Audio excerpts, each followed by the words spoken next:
तो पश्चिम बंगाल में दूसरे चरण के लिए लगातार मतदान जारी है। 8 जिलों के 142 विधानसभा सीटों पर वोटिंग जारी है। पोलिंग बूथों पर लंबी कतारें लगी हुई हैं। शुभेंदु अधिकारी और अभिषेक बनर्जी ने मतदान कर दिया है, तो ममता बनर्जी ने भी बूथ पर जाकर धरना दे दिया और वो कह रही हैं कि ईवीएम में खराबी है और ईवीएम में गड़बड़ी की गई है। चुनाव में गड़बड़ी बीजेपी कर रही है, चुनाव आयोग कर रहा है। तो इस तरह के आरोपों के तहत ममता बनर्जी भी धरने पर बैठ गई। उन्होंने भी लोकतंत्र पर हमले का आरोप बीजेपी पर लगा दिया है। तो पश्चिम बंगाल में फिलहाल सेकंड फेज का चुनाव चल रहा है और दूसरे चरण का चुनाव सुबह 7 बजे से शुरू हुआ, लेकिन अब धीरे धीरे जो मतदान का आंकड़ा है वो बढ़ रहा है। और ऐसे में क्योंकि अभी तक 9 बजे तक का जो आंकड़ा सामने आया उसमें 18% से ज़्यादा कुल मिलाकर वोटिंग प्रतिशत सामने आ चुका है, लेकिन पश्चिम बंगाल में दूसरे चरण के लिए मतदान बेहद ही दिलचस्प हो चुका है। मतदान 8 जिले हैं, 142 विधानसभा सीटें हैं और 1448 उम्मीदवार हैं जो कि अपनी किस्मत आजमा रहे हैं सेकेंड फेज में। लेकिन ऐसे में चुनाव दूसरे फेज में आते आते यहाँ पर समीकरण भी बदल जाते हैं, यहाँ पर मुद्दे भी बदल जाते हैं, यहाँ पर चुनावी फैक्टर्स भी बदल जाते हैं। बीजेपी के अपने दावे हैं इस बार सत्ता में आने के, लेकिन दूसरी तरफ ममता बनर्जी के आगे भी एक बड़ी चुनौती है सरकार रिपीट करने के लिए, और रिपीट करना चाहती हैं और इसके लिए वो पुरजोर कोशिश कर रही हैं। उनके आगे भवानीपुर विधानसभा सीट से नंदीग्राम से सीधा आए शुभेंदु अधिकारी बीजेपी का सीएम चेहरा है, बीजेपी का बड़ा चेहरा है।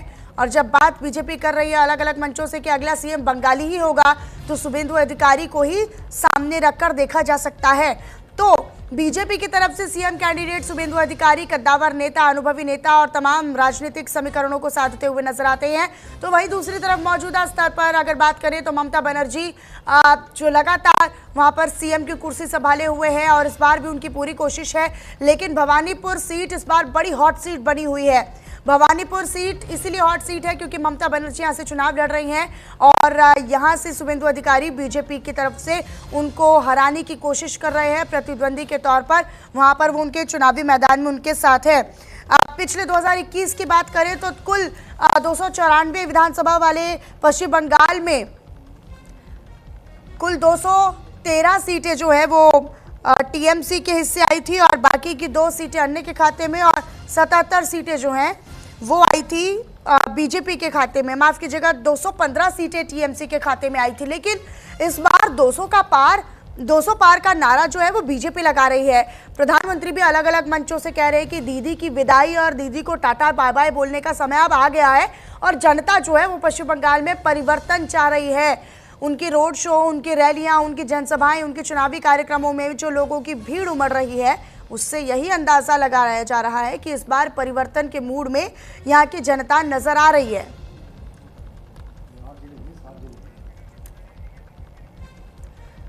और इसी पर हम चर्चा कर रहे हैं। हमारे साथ कुछ खास मेहमान जुड़ रहे हैं, आप सभी का तारुफ उनसे करवा देती हूँ। हमारे साथ नीलांजन दास जी जुड़ रहे हैं, टीएमसी समर्थक। हमारे साथ नवीन दुबे जी राजनीतिक विशेषज्ञ के तौर पर और राज बिहारी जी हमारे साथ वरिष्ठ पत्रकार स्टूडियो में लगातार मौजूद हैं। लेकिन शुरुआत मैं निरंजन जी आप ही के साथ कर लेती हूँ, क्योंकि यहाँ पर अगर हम देखें तो किस तरीके से आपको चुनाव में बड़े फैक्टर्स नजर आते हैं इस बार। 2 फैक्टर्स अगर मैं कहूँ कि अगर 2 फैक्टर्स आपको नजर आ रहे हैं सेकंड फेज में जो बीजेपी के पक्ष में जाते हुए, तो क्या कहेंगे? क्योंकि बीजेपी कह रही है कि भाई पूरा चुनाव एक ही तरफा है, 200 पार का नारा, लेकिन है कैसे, क्या फैक्टर्स हैं? देखिए, बीजेपी के पक्ष में सिर्फ एक ही फैक्टर है कि उन्होंने अपना पूरा जो मशीनरी है, उनका जो पूरा केंद्र सरकार का मशीनरी है और सेंट्रल फोर्सेस है, इलेक्शन कमीशन है, सिर्फ यही उनके फेवर में जा रहा है। दूसरा कोई और मतलब फैक्टर नहीं है। ये जो चुनाव है ये एसआईआर के बदौलत बीजेपी ने बंगाली वोटर्स के ऊपर जो टॉर्चर किया है उसके खिलाफ लोग वोट देंगे और काफी सारे वोटर अभी रास्ते में वो खड़े हैं। बहुत बड़ा टर्नआउट है और वो सब वोट करने वाले हैं ममता जी को। और बीजेपी ने जो गत 5 साल उन्होंने जो बंगाल का जो पैसा उन्होंने रोक कर रखा है और बंगालियों को जो गाली दिया है, बंगालियों को बांग्लादेशी घुसपैठिया बोला है, रोहिंग्या बोला है, इसके खिलाफ लोग वोट देंगे। और बीजेपी 4 मई को वो रोने लगेगा। वो अभी बोल रहे हैं कि SIR हुआ है, कोई घुसपैठिया नहीं है, सेंट्रल फोर्सेस है, इलेक्शन कमीशन है, सब चंगा सी है अभी है। लेकिन वो जो 4 मई आएगा तो तब वो रोने लगेंगे। यही प्रॉब्लम। अच्छा, अब से पहले भी तो चुनाव हुए हैं ना हर बार पश्चिम बंगाल में। इस बार ममता बनर्जी बूथ पर धरना देकर बैठ गई है कि भाई EVM में गड़बड़ी है। ममता बनर्जी कह रही है कि लोकतंत्र की हत्या करने की कोशिश। अभी तो चुनाव शुरू हुआ है, अभी तो वोटिंग सुबह 7 बजे से शुरू हुई। लोकतंत्र का हत्या तो बीजेपी कर ही रही है। हाँ। और ये जो इलेक्शन कमीशन को यूज करके वो अपना लोगों को बैठाया है। यूपी बिहार से ये गुंडों को ले आए हैं। पुलिस के नाम पे, पुलिस ऑफिसर के नाम पे ये लोग गुंडे को लाए हैं। अच्छा। जो थ्रेट कर रहे हैं सिटिंग कैंडिडेट्स को, जो एक जिला परिषद का कर्माध्यक्ष है, उनको ये थ्रेटन कर रहे हैं। इनका ये सब परवर्ट जो पुलिस ऑफिसर इन्होंने लाया है। इनका जो होम मिनिस्टर है मिस्टर अमित शाह, वो कहते हैं कि TMC के लोगों को वो उल्टा झुलाकर वो सीधा करेंगे। ये सब भाषा बोलते हैं। वो ममता जी को बोलता है ए दीदी, इस तरीके से वो बात करते हैं। तो EVM में खराबी इसी चुनाव में आई है ना। मतलब इससे पहले 2011 के बाद से EVM में खराबी नहीं आई ना। आज EVM में खराबी आ गई ना। EVM में ये लोग ये जानबूझ के ये सब कर रहे हैं। वो खराब EVM लगाए हैं, लाइट नहीं है ठीक से, ये सब मतलब पर्पसफुली इन्होंने किया है ताकि वोटिंग का जो प्रोसेस है इसको जरा स्लो किया जा सके। लेकिन इस बार भी आप लेकिन पहले फेज में तो बम्पर वोटिंग हो गई, पहले फेज में तो बम्पर वोटिंग हो गई, ऐतिहासिक वोटिंग हो गई। पहले फेज में भी तो यही EVM थी ना सर, पहले फेज में तो बम्पर वोटिंग हो गई। देखिए पहली फेज में बहुत सारा ऐसा जगह था जो बीजेपी का बैस्शन माना जाता है, उनका स्ट्रॉन्ग होल्ड माना जाता है। अच्छा। इस फेज में बीजेपी का कुछ भी स्ट्रॉन्ग होल्ड नहीं है। ये जो 142 सीटें अभी जो चुनाव में जा रहा है, इसमें से लास्ट टाइम बीजेपी को मिला था सिर्फ 18 सीट, बाकी 123 सीट मिला था TMC को। इस बार इनको 10 सीट भी नहीं आएगा, 10 सीट नहीं आएगा, आप लिख कर रखिए। और बीजेपी को कुल मिलाकर 50 सीट भी इस बार नहीं आएगा। और एक और बात, शुभेंदु अधिकारी भवानीपुर और नंदीग्राम दोनों जगह से हार रहे। अच्छा, आप ये कह रहे हैं कि दोनों जगह से शुभेंदु अधिकारी जो है वो हार रहे हैं। उनका पॉलिटिकल करियर खत्म हो गया। और बंगाल में ये जो बीजेपी का यूनिट है, इनको वाइंड अप करना पड़ेगा 4 मई के बाद। ठीक है, लेकिन नंदीग्राम से तो पिछली बार ममता बनर्जी को हरा दिया था। वो तो लोड शेडिंग करके ममता बनर्जी 1200 वोट से ममता बनर्जी जीत चुकी थी। उसके बाद इलेक्शन कमीशन ने लोड शेडिंग करके रिकाउंटिंग हुआ और फिर उन्होंने सिर्फ 1900 वोट से उनको जिताया गया, दिखाया गया। ये अभी भी कोर्ट में ये केस पड़ा हुआ है। ये तो एक ट्रायल MLA था शुभेंदु अधिकारी, 5 साल के लिए इनको कोई हक ही नहीं था MLA बनने का। वो चोरी करके वो इलेक्शन जीता था। ठीक है, ठीक है, मैं लौटूंगी। मेरे साथ दोनों खास मेहमान और भी बने हुए हैं, लेकिन इसी बीच एक बड़ी जानकारी आप तक साझा करते हैं। बीजेपी उम्मीदवार विकास सरदार की गाड़ी पर हमला होने की जानकारी है। ये इस वक्त की बड़ी खबर आप तक साझा कर रहे हैं। दक्षिण 24 परगना में बीजेपी उम्मीदवार पर हमले का आरोप है। सुरक्षा कर्मी से बंदूक छीनने की भी कोशिश की गई। बसंती विधानसभा से प्रत्याशी है विकास सरदार, जिनकी गाड़ी पर हमला हुआ है और उनकी बंदूक छीनने की कोशिश की गई। ये बड़ी जानकारी आप तक साझा कर रहे हैं। सुरक्षा कर्मी से बंदूक छीनने की कोशिश की गई और प्रत्याशी पर हमला हुआ है, उम्मीदवार पर हमला हुआ है। दक्षिण 24 परगना महत्वपूर्ण इलाका है TMC के लिए भी और बीजेपी के लिए भी। ये तस्वीरें भी देखिए, गाड़ी पर हमले के बाद की ये तस्वीरें सामने आई हैं। पीछे से पूरा कांच टूटा हुआ है और उम्मीदवार विकास यहाँ पर नजर आ रहे हैं, विकास सरदार, जो ये आरोप लगा रहे हैं कि उनकी गाड़ी पर हमला हुआ है और उनके सुरक्षा कर्मी से बंदूक छीनने की कोशिश की गई है। राज बिहारी जी, आपका रुख करते हुए। राज बिहारी जी, इस बार हिंसा की घटनाएं हम देख रहे हैं कि कम है, लेकिन आपको नहीं लगता कि क्या पैटर्न बदल गया? हिंसा तो हो ही रही है, लेकिन पैटर्न बदल गया है। पिछली बार क्या हुआ था, अभी तक होता था कि कार्यकर्ताओं के बीच में या थोड़े और निचले स्तर पर जो कार्यकर्ता हैं उनके बीच में झड़प होती थी, लोगों के बीच में झड़प हो जाया करती थी। इस बार तो सीधा उम्मीदवारों पर अटैक हो रहा है। नहीं, उम्मीदवारों पे तो अटैक पहले भी होते रहे हैं। और पिछले चुनाव की बात करें विधानसभा की खास तौर पे, तो उसमें भी कई उम्मीदवारों पर हमले हुए थे और इसकी शिकायत है। दूसरी बात यह है कि अगर हम पिछले चुनाव की बात करें तो 2021 में राजनीतिक हिंसा में 150 से ज़्यादा लोग मारे गए थे। और चुनाव बाद हिंसा में सीबीआई ने 50 से ज़्यादा केस दर्ज करके टीएमसी के कई नेताओं को गिरफ्तार भी किया। मामला कोर्ट में है, कई नेताओं को सज़ा भी होने वाली है, उनको अक्यूज घोषित किया गया है। अब लेकिन बात यह है कि 2021 में भी राजनीतिक हिंसा हुई, 2023 के भी पंचायत चुनाव में हिंसा हुई, 2024 में भी राजनीतिक हिंसा हुई, और 2025 में तो कोई चुनाव ही नहीं था, तब भी राजनीतिक हिंसा हुई। 100 से ज़्यादा लोग मारे गए 2025 में। अब यह है कि चुनाव आयोग ने चुनाव से पहले ही जिस तरह से सुरक्षा व्यवस्था की है कि 300 कंपनियां चुनाव घोषणा से पहले भेज दी गई, और उसके बाद में जैसे आज चुनाव हो रहा है लगभग 2300 कंपनियों को चुनाव में सुरक्षा इंतजाम में लगाया गया है।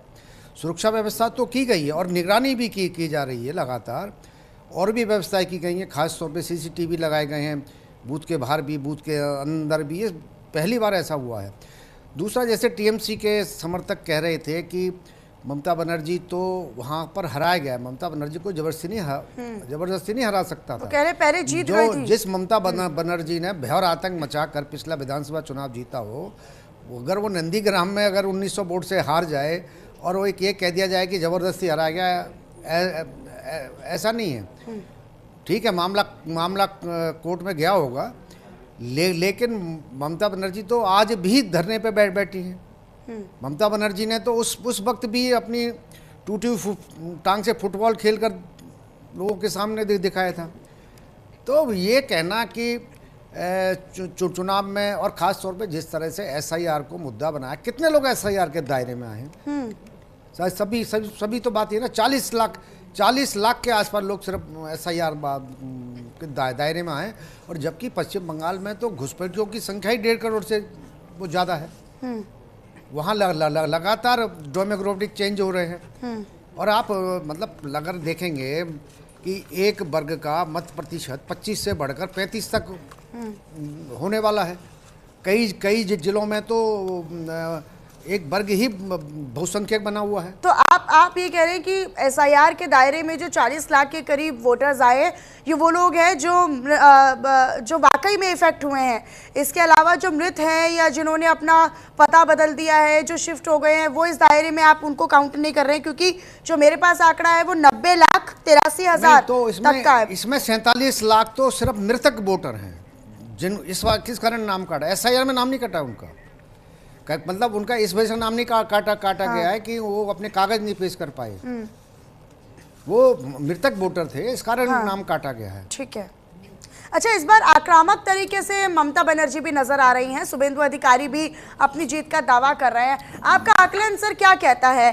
नंदीग्राम से भवानीपुर आ गए हैं शुभेंदु अधिकारी, क्या वाकई में लोगों के बीच में वो फैक्टर नजर आता है? ममता बनर्जी का एम फैक्टर अभी भी है? ममता बनर्जी खुद एक फैक्टर हैं वहां पर, या कुछ उनकी लोकप्रियता या उनकी जो इम्पैक्ट है वो कम हो रहा है? नहीं, देखिए, मुझे लगता है कि पश्चिम बंगाल में ममता बनर्जी ही फैक्टर है। हाँ, ममता बनर्जी का डेवलपमेंट भी फैक्टर है। ममता बनर्जी ने जो महिलाओं के लिए किया है वो भी एक फैक्टर है। लेकिन ये भी सच्चाई है कि अभी जैसे मैं बंगाल के दौरे पे था तो कई लोगों से ये सुनता था कि पश्चिम बंगाल में अब ममता बनर्जी अभी महिलाओं को 1,000 रुपये दे रही हैं, अब उन्होंने उसको बढ़ा के 1,500 रुपये करने की घोषणा की है। तो बीजेपी ने 3,000 रुपये देने की घोषणा की है। लेकिन टीएमसी ने इसको एक बड़ा मुद्दा बनाया कि दिल्ली में भारतीय जनता पार्टी ने महिलाओं से 2,500 रुपये देने का वायदा किया था, जो आज तक पूरा नहीं हुआ है। इसे टीएमसी ने बंगाल में बड़ा मुद्दा बनाया कि अगर बीजेपी बंगाल में आई तो महिलाओं को 1,500 रुपये मिलते हैं वो बंद हो जाएंगे। लेकिन इसके जवाब में कई जगह महिलाओं का ये भी मानना था कि हमें 1,500 रुपये से ज़्यादा अपनी इज्जत प्यारी है, हमें अपनी सुरक्षा प्यारी है, हमें अपने परिवार की सुरक्षा प्यारी है, हमें अपनी बच्चियों की सुरक्षा चाहिए। क्योंकि जिस तरह से वहाँ लगातार महिलाओं के साथ, बच्चियों के साथ अत्याचार हो रहा है, उन बलात्कार की शिकार हो रही अच्छा, हैं। इस बार क्योंकि फंड को रुक जाने का या फंड इशू का बड़ा मुद्दा इस बार उछला, बीजेपी कह रही है कि हम तो फंड भेजते हैं, केंद्र सरकार तो फंड भेजती है, लेकिन ममता दीदी उस फंड को आगे नहीं बढ़ाती है। जो योजनाएं लोगों तक पहुंचनी चाहिए केंद्र सरकार की, वो योजनाएं लोगों तक पहुंच नहीं पाती हैं। तो क्या ये एक बड़ा फैक्टर बनने वाला है? क्या ये धीरे धीरे लोगों को समझ में आ रहा है कि उनका इस्तेमाल वोटों के लिए हो रहा था, क्योंकि विकास तो उन तक पहुंच नहीं पा रहा? ये वहां पर कई ज्यादा लोगों की तरफ से भी कहा गया है। देखिए, ये टकराव को पहली बार तो नहीं हो रहा है। हाँ। ममता बनर्जी जब 2011 में सत्ता में आई, हाँ, उसके बाद से लगातार तो केंद्र में मनमोहन की सरकार थी। ममता बनर्जी ने टकराव लेते हुए केंद्र सरकार से अपना समर्थन वापस ले लिया। उनके 6-7 मंत्री थे, उन्होंने इस्तीफा दे दिया। उसके बाद में 2014 तक तो लगातार लड़ाई चलती रही उनकी। उस समय जो गवर्नर थे नारायणन, उनसे भी लड़ाई रही, केंद्र सरकार के भी तमाम मंत्रियों से लड़ाई रही। लेकिन 2014 के बाद में लड़ाई और तेज हो गई, और ख़ास तौर पे 2016 में जब भारतीय जनता पार्टी ने वहाँ पे अपना विस्तार बढ़ाने की कोशिश की, तो वो लगातार हमलावर होती चली गई। उन्होंने केंद्र की कई योजनाओं को लागू नहीं किया, अगर लागू भी किया तो उसका नाम बदल के दिया। दूसरी बात है कि केंद्र ने जिन जिन योजनाओं के लिए धन देने का घोषणा की थी, उस मतलब पैसे ही नहीं खर्च किए गए।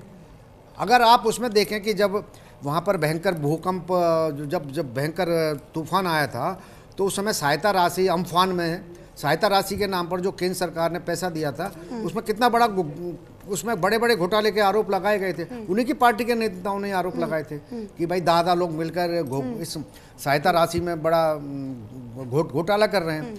दूसरी बात ये भी है कि जिस तरह से बंगाल में अराजकता फैली हुई है, उससे भी लोग मुक्ति चाहते हैं। हाँ। उन्हें लगता है कि ये उन्हें मौका मिला है, और पिछली बार जो चुनाव में हिंसा थी वो नहीं है इस बार, इसलिए लोग बेखौफ होकर वोट डालने निकल रहे हैं।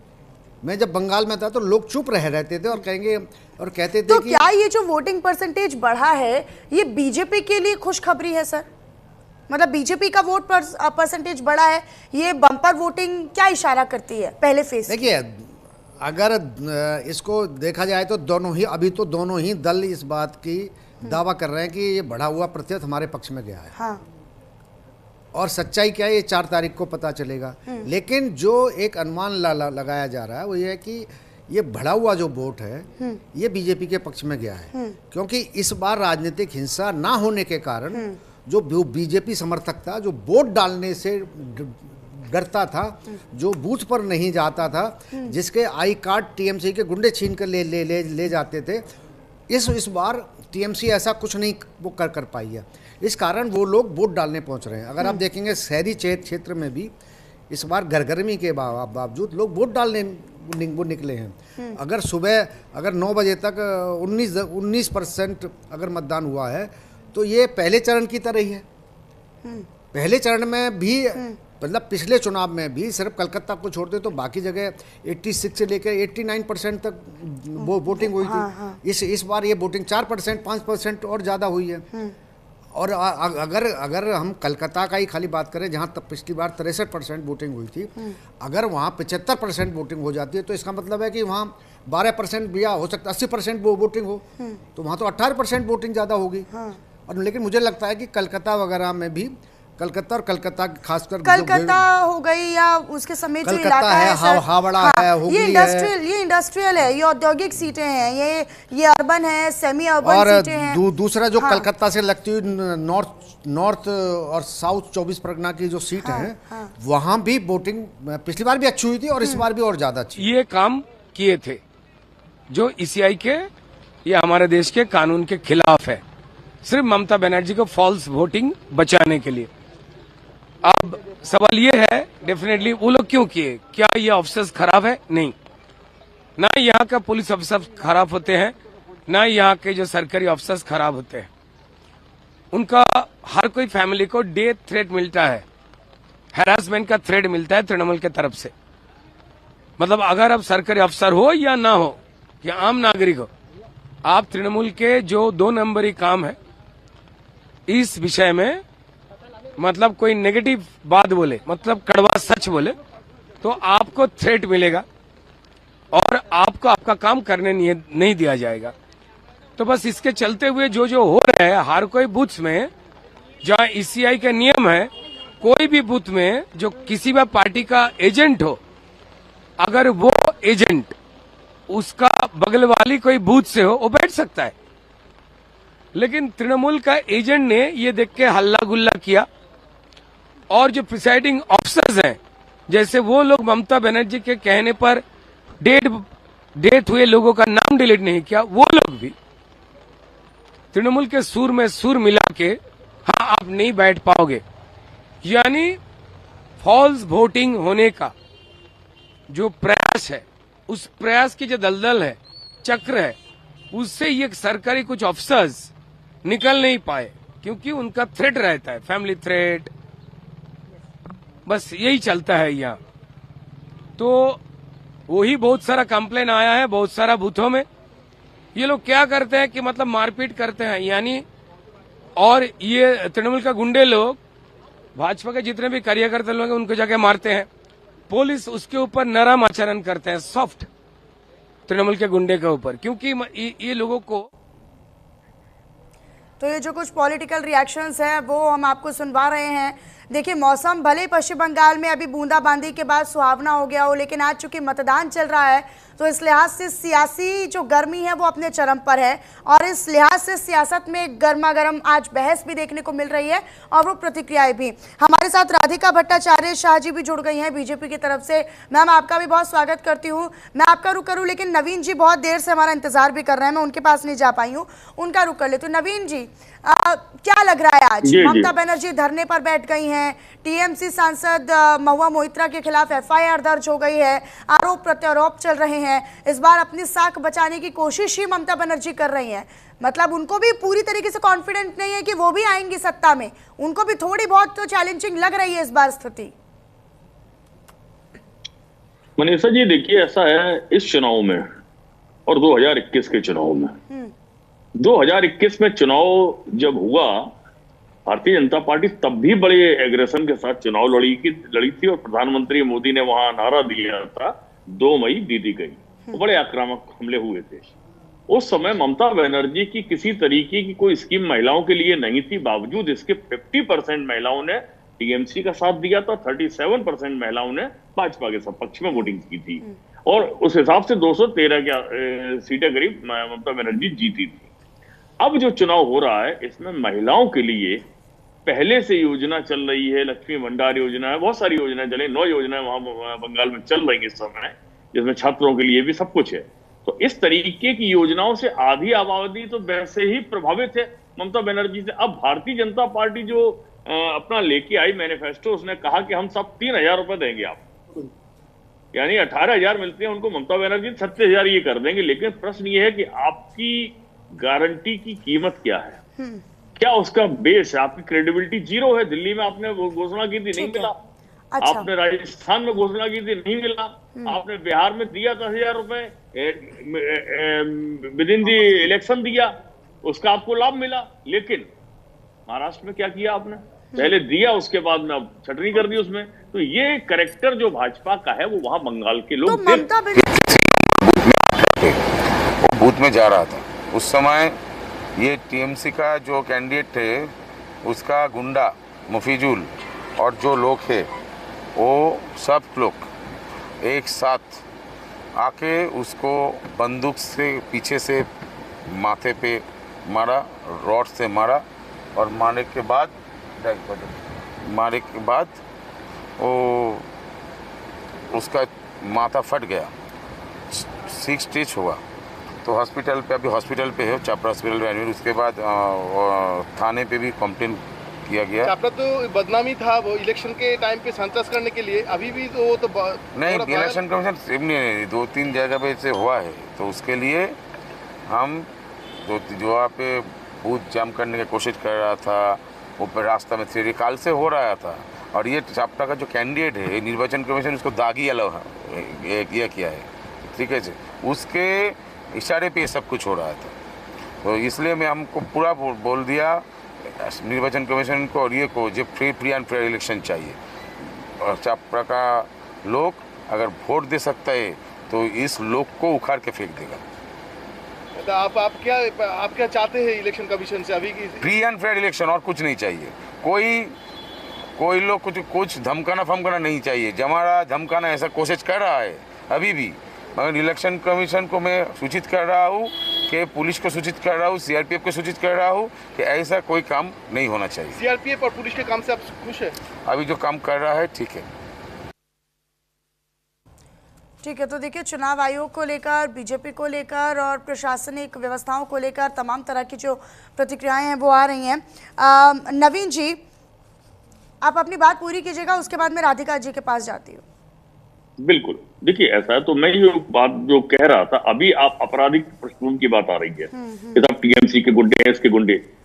हमने अभी टेली चेक करी कि भारतीय जनता पार्टी के जितने भी प्रत्याशी बंगाल में चुनाव लड़ रहे हैं उनमें 198 आपराधिक पृष्ठभूमि से आते हैं। उनके ऊपर गंभीर अपराधों के मुकदमे दर्ज हैं, और टीएमसी के जो है वो 111 आते हैं। तो अभी अपने आप में बंगाल की जनता देख रही है, हम लोग भी देख रहे हैं कि भाई कौन गुंडों को प्रमोट कर रहा है, कौन गुंडों को राजनीति में लेके आ रहा है, कौन उनको प्रश्रय दे रहा है। ये तो दिखाई दे रहा है। 198 बहुत बड़ी आंकड़ा है ये, 294 से 198, यानी कि 100 से भी कम लोग जो है वो साफ सुथरी छवि के हैं भाजपा के प्रत्याशी, बाकी सारे के सारे आपराधिक पृष्ठभूमि से हैं। हाँ। तीसरी एक और चीज मैं बोलना चाह रहा था कि देखिए ऐसा नैरेटिव सेट करने की बहुत कोशिश की भारतीय जनता पार्टी ने, और बंगाल के अंदर आपका ये हिंदू मुस्लिम वाला नफरती कार्ड जो है वो चलने वाला नहीं है, पहले भी नहीं चला कभी, अभी भी नहीं चलेगा। मेरा एक सवाल था, दूसरी चीज, ममता बनर्जी इस बार बूथ पर बैठ गई हैं, धरना दे रही कि ईवीएम में खराबी है।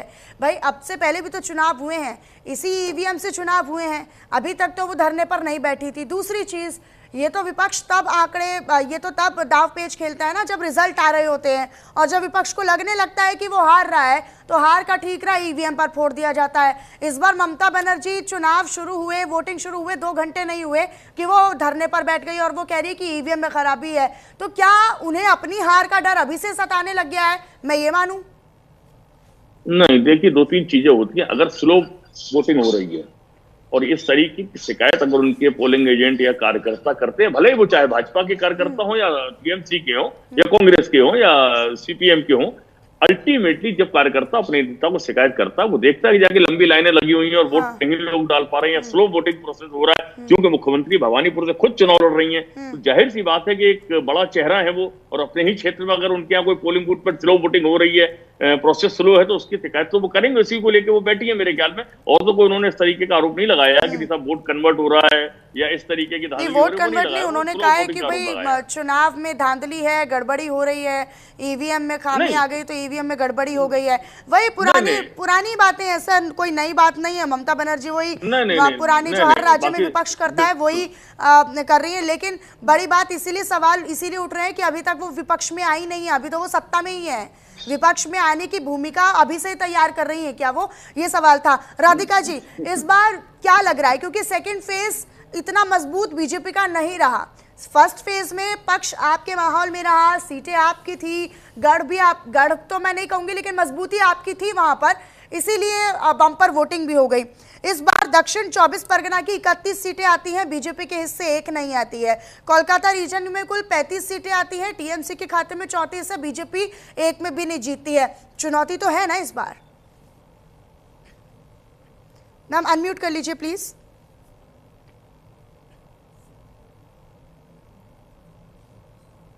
हाँ जी, सुनाई दे रहा है? जी, आवाज आ रही है जी? हाँ जी।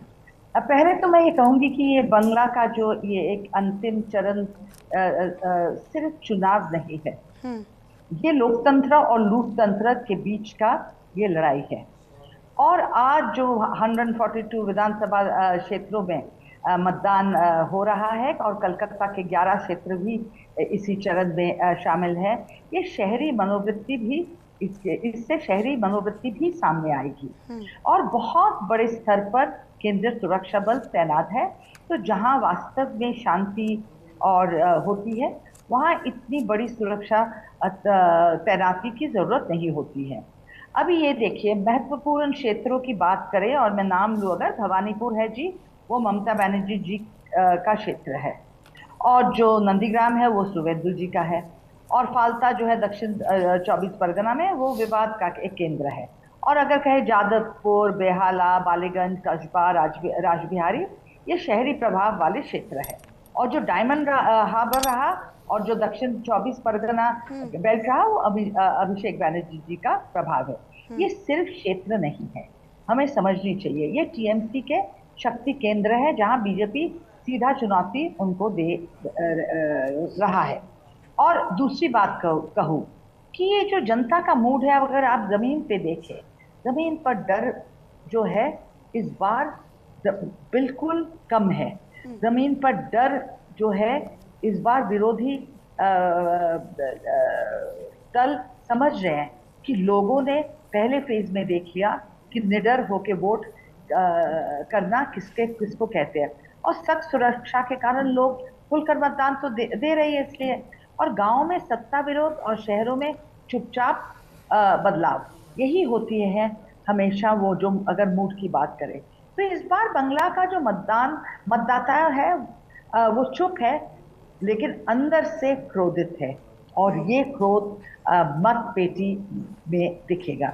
और ममता बनर्जी की जो बहुमत पर सवाल है, पिछले चुनाव में टीएमसी को बड़ा बहुमत मिला था और इस बार मुकाबला काफी कठिन हो गई है। मुकाबला इसीलिए भी है क्योंकि मैम 2011 में ममता बनर्जी की मैं बात कर रही हूँ और उनका एम फैक्टर भी इसीलिए महत्वपूर्ण हो जाता है चुनावों में, क्योंकि 2011 में जब वो जीत कर आई थी तो 54,000 से ज्यादा मतों के साथ वो जीती थी।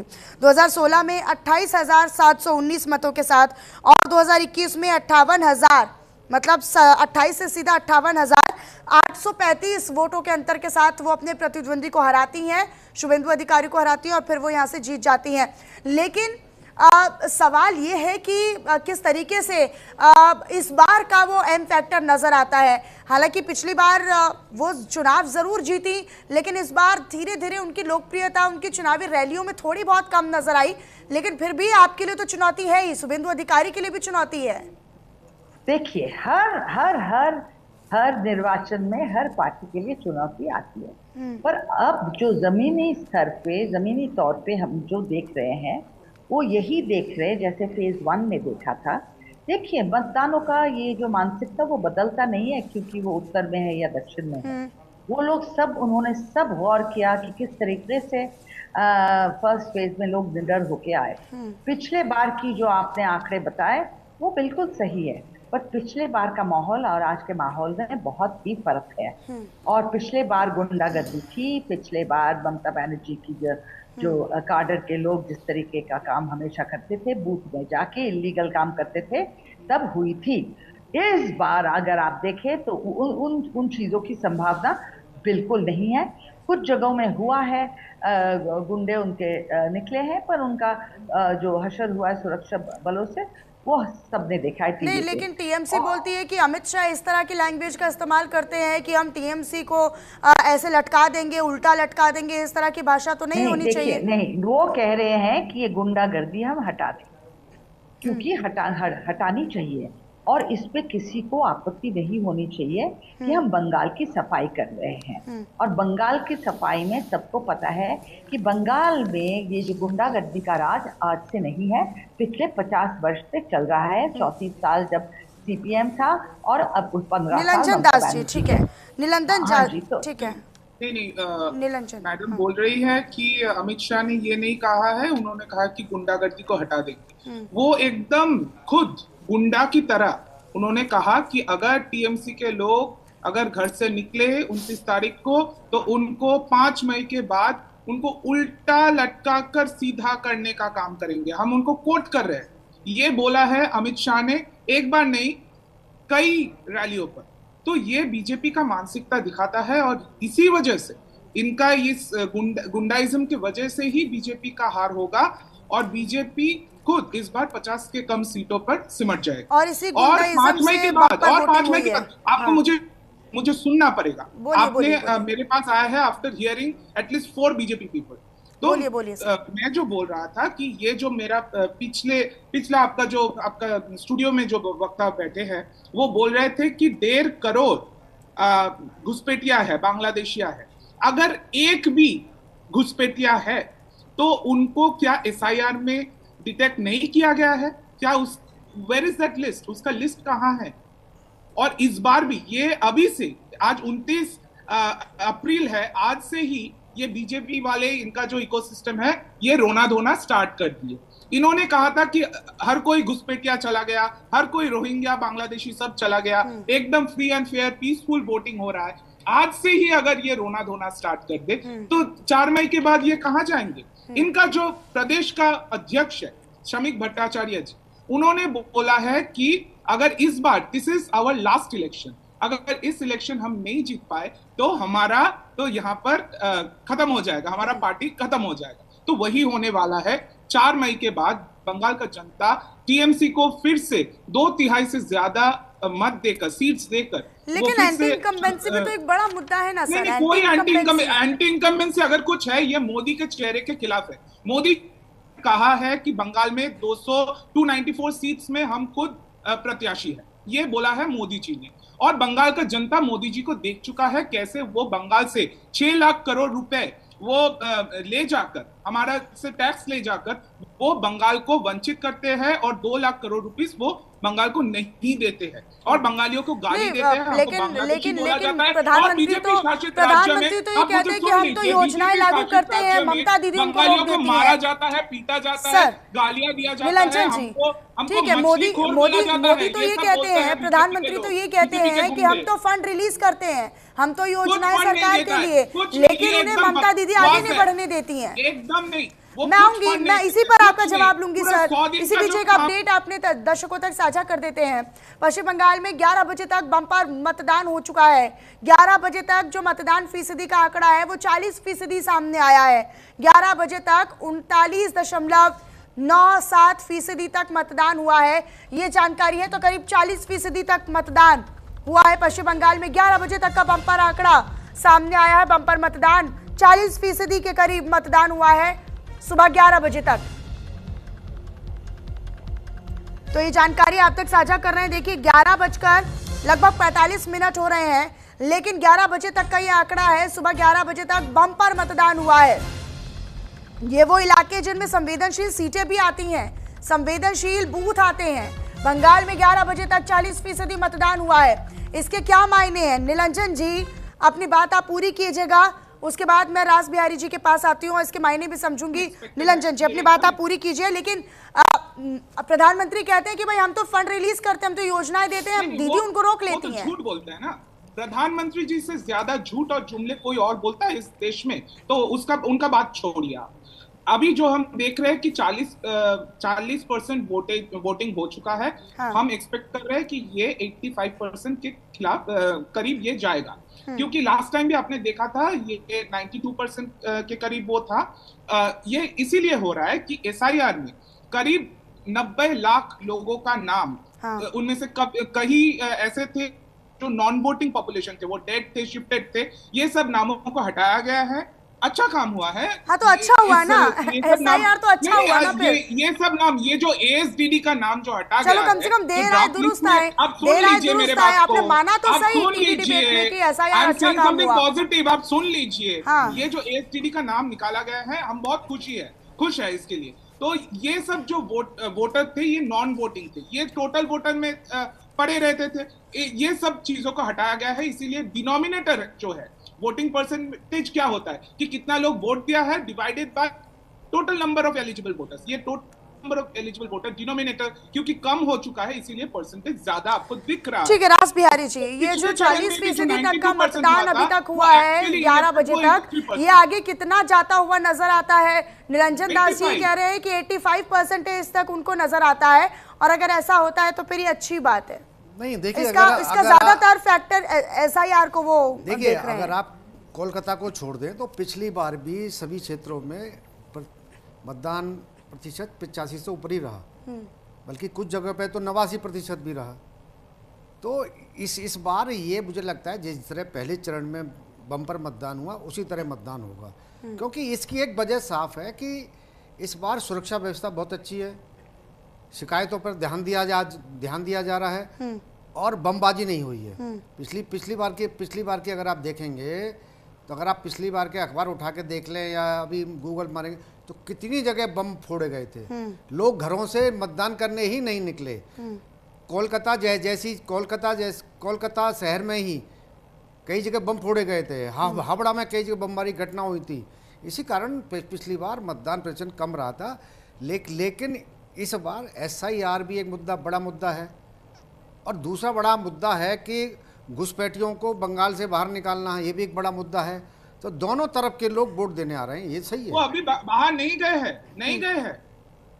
अभी आपकी पार्टी ने उनके पैन कार्ड और आधार कार्ड बनवा दिए, इसलिए नहीं जा पाए हैं। नहीं, वो उनका नाम तो वोटर लिस्ट से हट गया है ना, या फिर अभी से आप रोना धोना? नहीं, अभी है वोटर लिस्ट में नाम उनका। वो अभी है। ओ, मतलब इलेक्शन कमीशन कुछ भी नहीं कर पाया? नहीं कर पाया, क्योंकि उनके पास में आपकी पार्टी और सरकार ने उनके आधार कार्ड बना के दे दिए। अरे इलेक्शन कमीशन क्या कर रहा था?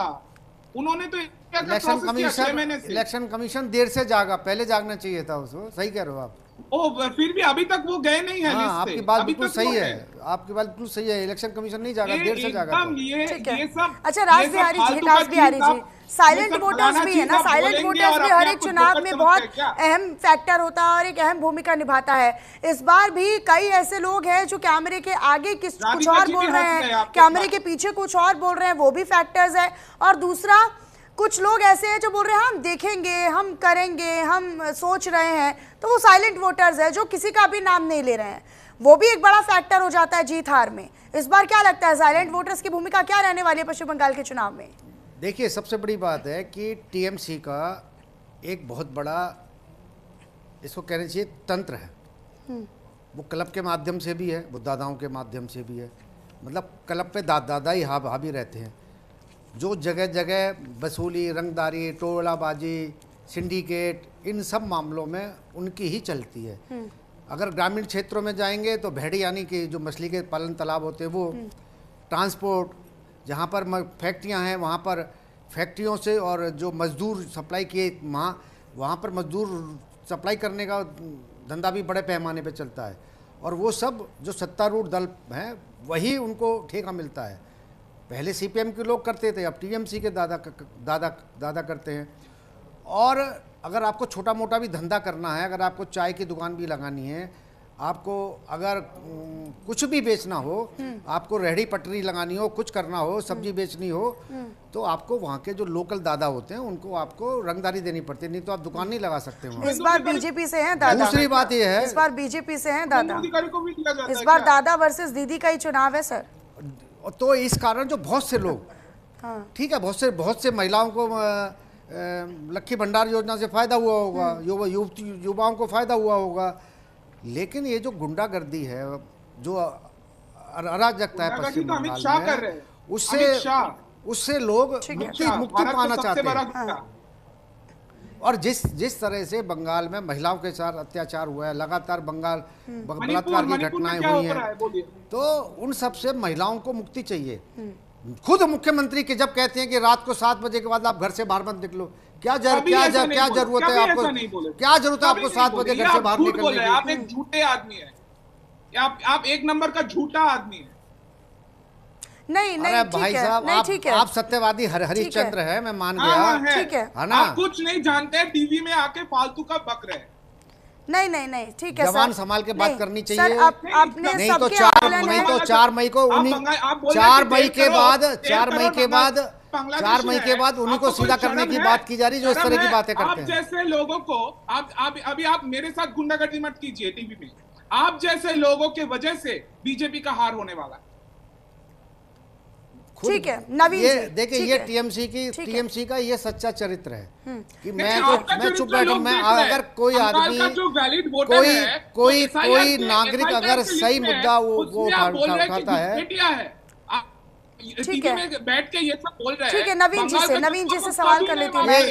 ये बात मैं बंगाल में भी बोल के गया हूँ, अच्छे तरीके से ये बात मैं बंगाल में भी बोल के गया हूँ। बंगाल में मेरी किताबों का नवीन जी, इस बार आपको मतदान के सेकंड फेज के क्या बड़े फैक्टर्स लगते हैं पश्चिम बंगाल में?